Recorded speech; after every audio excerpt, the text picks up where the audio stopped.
This is the Dog Savant Podcast with your host, Brett Endies.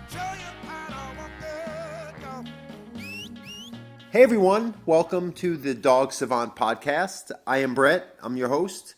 This is episode 27. Today we are going to talk about family therapy, and I'll get into that momentarily. I want to talk about, as always, just some of the basic business stuff. If you've been listening, please keep listening, keep sharing, subscribe, rate, review, all that good stuff. Tell your friends. The more people we can help their dogs, the better off we are. And this is really information that if you apply will help you and your dog as well. And you can also go on any of my YouTube videos. You can watch my show, The Untrainables, on Facebook Watch. We have our last episode that came out on, I guess it was December 1st. So you can catch all 12 episodes. The first season is wrapped up. We'll see if we'll get another season. So support that show too, because I'd love to get another season of that. Share that out there with the dog owning world too. And so you can also go to my website, dogtrainingla.com. You can go on my YouTube channel, youtube.com/dogtrainingla. You can go on my Patreon page, patreon.com, the Dog Savant. And we have one sponsor, wildzorafoods.com. If you go on their website, you will get healthy, simple, tasty, yes, I use the word tasty, paleo-friendly foods for backpacking, survival, everyday life, convenience. I take them with me whenever I go. They are very light, and it's actually good, healthy food that you can, just add water. And they also have fresh snacks. They have these beef and vegetable. They're like jerky, but they're so much better. They're all natural. And if you enter the code The Dog Savant on your first purchase, you get 20% the whole purchase. So go on wildzorafoods.com, enter The Dog Savant, you get 20% off your first order. Okay, so that's that. Let's move on. So family therapy. I have a science degree in psychology. I'm not a therapist, but I do know family dynamics in my own world, observing people in their home with their dogs, and that's what I'll keep this in reference to. But I also, get how things feed into each other, especially in a family, structure, environment, and relationship. So I'm going to give an example. I will never use names because I don't want anyone to, be embarrassed or outed for anything that they might be judged for. I'm not judging. I'm going to narrate as best as I can. I'm human, so there's an area where I'll point out where I probably took this a little personally, but it's a dynamic, and everyone sees it who has a dog, especially one that may not listen always, sees that how they might listen better to one person, or if they have any issues at all around that individual, like whoever. The mom, dad, the kid, the walker, the trainer, the groomer. But then in this other situation with the person or environment, they're acting out, right? That's like with kids. Like kids might listen around one parent, not the other, around their teacher, around a coach, but not, when they're around a certain parent who has to be a little more self-aware and interact and communicate in that role, that whether it be parent, leader, boss, teacher, mentor, guide, master, coach, whatever it is, it's got to be you understanding yourself, being self-aware, and having your issues not resolved. No one, I think, resolves their issues unless they're the Dalai Lama, but have them in check, especially if you're projecting them onto the other parties, right? We're all working on it. No one's perfect, but with dogs, it's a big factor because people aren't always aware that with their animal that they think if they just take care of and feed and walk and love, they have to be aware of how they're going to be, and sometimes what they enjoy is not always quite going to feed into the proper relationship with their dog. So some people won't have their cake and eat it too. They'll do a little training, but I want to just, let the dog do what they do. So then I'm like, well, you're letting them do something that contributes to why you're going to always be trying to train them, and you're going to take a step back too forward at the very best. And what really challenges is when you have more people. This is why I call this podcast family, family therapy, because of the fact that it's similar. It's like if one owner is training the dog, I'm trying to word this right. If one owner is, plus Jordan's touching the camera and it's distracting, but if one owner's training the dog,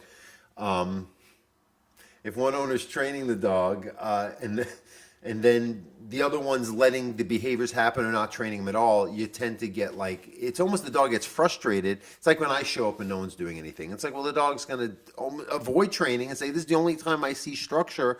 Non-structure is how I get through a day because that's my norm. We have to create a norm amongst all parties. So let me get to the story because I guess it'll make the point here I'm making. So I had a couple I'm working with. They originally had one dog, which is what they hired me for. For some bizarre reason, it was a rescue dog. They do rescue their dogs. I give them credit for that. But they took this dog and it had some stomach issues. And I felt it was anxiety, or they just had to dial in some of the proper nutrition, whatever. And they're like, oh, this dog's going to have stomach issues. I don't want to deal with anything. And, of course, a lot of vets will go right to medication. It's like, well, it might not even be something you have to treat. It's just you have to deal with why it's happening, like anything. And they got rid of it. I'm like, that's interesting. But he's like, but we'll train my other dog. He had another one that, would be a little antisocial, a little overreactive, jumping on them, impulsive around guests, a little overly barking when people arrive instead of taking it down once they're let into the house and whatnot. So we're doing good work. The wife was mostly part of the training after that first time where we worked with the dog that they unfortunately got rid of, and I don't know what's going to happen to it. But the other dog, we did a few sessions, and he would kind of show up at the very last, 10 minutes of the session. I try to fill him in, he'd smile, and then not much feedback. And I did notice, though, that even when I tell him something, right when I'm telling him, it's like, oh, don't pet the dog because your dog's jumping all over you, mouthing. Let's get the dog to be calm, wait 10, 20 minutes, then give attention. Be disciplined. You can control yourself. Your dog's having impulse control problems. Let's be the higher species, if you will. And he just sort of went and just started petting the dog, letting it mouth him, roll over. I'm like, didn't I just tell you that? And his wife, looked, this is where it got strange, was looking like scared, like, don't upset him, don't say what he doesn't want to hear. I'm like, but the dogs this is what's needed to help with the training. And I was like, oh, okay. So then I met him again, and we did about half the session, me and the wife, and I was like, look, I see what's going on. I see how hard you're working at this, but it's not being complimented. If anything, he's doing the opposite. And I kind of got a feeling last time that you're afraid to tell him what I'm trying to tell him, and then he tunes me out. And she goes, yeah, I know, but I don't know. And she's doing actually a very great job. I commended her for even trying, because she's taking everything I teach her. The dog's doing better for her, but the issues are still lingering in everyday life because he's creating the opposite. And he shows up. And she's like looking at me like, oh, you might not want to go there with him again. Like almost like he didn't like that. It's like I told you, it's not about me. It's not about him. It's about the dogs. That's it. It's nothing personal, right? I think I said something about that earlier here in this podcast. And the whole thing is, he shows up. We were at a park working on some social stuff because she was skittish around people and loud sounds, and we had to work that through. And he shows up and he immediately starts going. I was like, whoa. I was like, didn't I tell you last time, like, especially in front of me, if at the very least, could you not not indulge in all this overstimulated response and rewarding her and all that, and get her to just maybe take the leash and have her sit calmly next to you for a few minutes, then pet her and let her just get the attention in a calmer way so you're dealing with the issues that you kind of originally hired me to help you with. And I gave him a little 2-minute speech about how I didn't think it, because I'm very in your face at times with clients who need to get with the program, not to hurt their feelings or to get personal, but it has to be said because no one else will. And that's why they're paying me to do this, to be honest with them. And like a good therapist, right? Like family therapy, ties all in. And I'm looking at her, he's like, oh. So I go over to him, give him the lecture. He literally just goes on his phone, looks down, and walks away. And I looked at the wife. She's like almost expected that to be the response. I don't know him that well. I've only seen him a few sessions. I go back to her. She's like, I'm so sorry. She apologized. I'm like, it's not your fault. She's a very sweet woman, but she seems scared. And I was like, well, I can't help you guys. I go, you're doing a great job, but this is going to be limited. And the fact that he can't even, he gave such I said borderline bizarre response, let alone a little like disrespectful, because I say, I'm making more of an effort than I should to express what I've been telling him, because I do care. And he just walks and turns his back to me without any comment, like I was like, well, who does that? Right. It's kind of strange. And it's like, I know, it's like almost like he has a pattern being like this with certain people. And I was like, well, I don't mean anyone any offense. And she's like, I know, I'm so sorry. I'm sorry to you. And then I go, no, but I'm going to refund the rest of your money for the on-use session. We had one more session we didn't do. And that's that. And I left. And I didn't say anything to him. And I walked away because I'm not going to get the whole thing. I'm not going to convince him, because I see 30-plus clients a week or more for many years. And that's not the way people respond when I tell them many sessions earlier the same information and they apply it and they see the success, or at least they're not doing it. They're like, yeah, I need a little kind of kick in the butt here to, get me going, make me be more consistent about what I'm doing, maybe not indulge in all the fun stuff right now and do some training and structure. Then that'll come, after we get some things in order. Most people are reasonable, right? That's why I like working with my clients. They hear me, they think, all right, it's going to be just a very concrete, common sense approach to interacting with our dogs, and they're willing to do it or not on the first lesson. That's why they don't have to hire me if they meet me once and don't like what they're hearing and seeing. So that was not what that happened. That was a very odd, I've seen a lot of clients, and that was like, once in a while you get someone who's resistant, has a little tantrum, people get emotional, but you can talk him off, but he just turns around and walks away. I was like, all right, we're done, I can't help you.